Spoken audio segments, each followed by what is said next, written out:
sad ending to a sad story.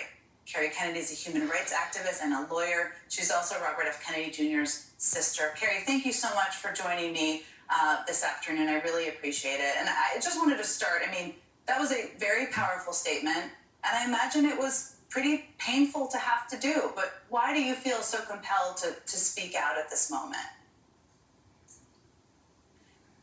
I think this is really the stakes this November couldn't be higher, which is exactly why my whole family will be fighting so hard to re-elect Kamala Harris and Coach Waltz, who've been champions for the values that my family has fought for years.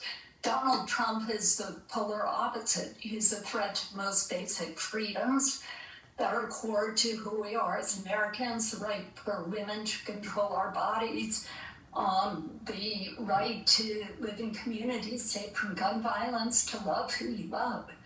And I think if my dad were alive today, the real Robert Kennedy would have detested almost everything Donald Trump represents. His lying, his selfishness, his rage, his cynicism, hatred, racism, fascist sympathies, deliberate misinformation about vaccines, criminal felony convictions. Daddy was the Attorney General of the United States. His rape of E. Jean Carroll, his contempt for the poor and suffering, for ethics, democracy, healing, his cruel sneering at human rights for suffering people in America and around the world.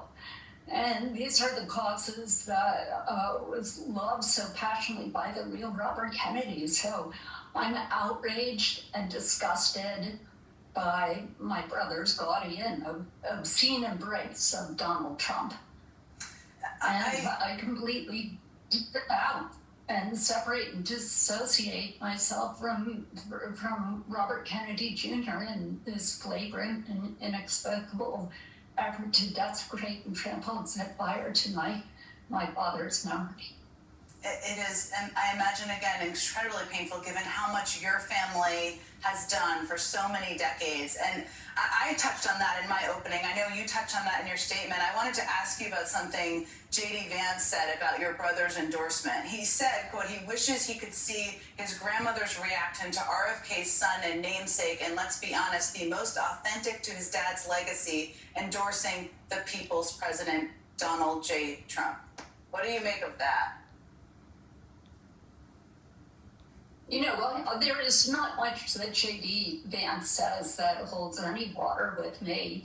I think what you need to do is people need to do is look at the facts. Wages are up in our country, inflation is down, small businesses are booming, manufacturing jobs are coming back. Harris and Biden have capped the cost of insulin to $35 for those on Medicare, lowering prescription drugs and healthcare costs across the board. Student loan relief has reached nearly 4 million Americans. First bipartisan gun safety legislation in 30 years. And since 1989, there have been 51 million new jobs created in the United States. 51 million. 1 million by Republicans, 50 million by Democrats. So if you care about your children, you care about your grandchildren, there's only one way to vote in this election. And it is for Harris and Coach Waltz.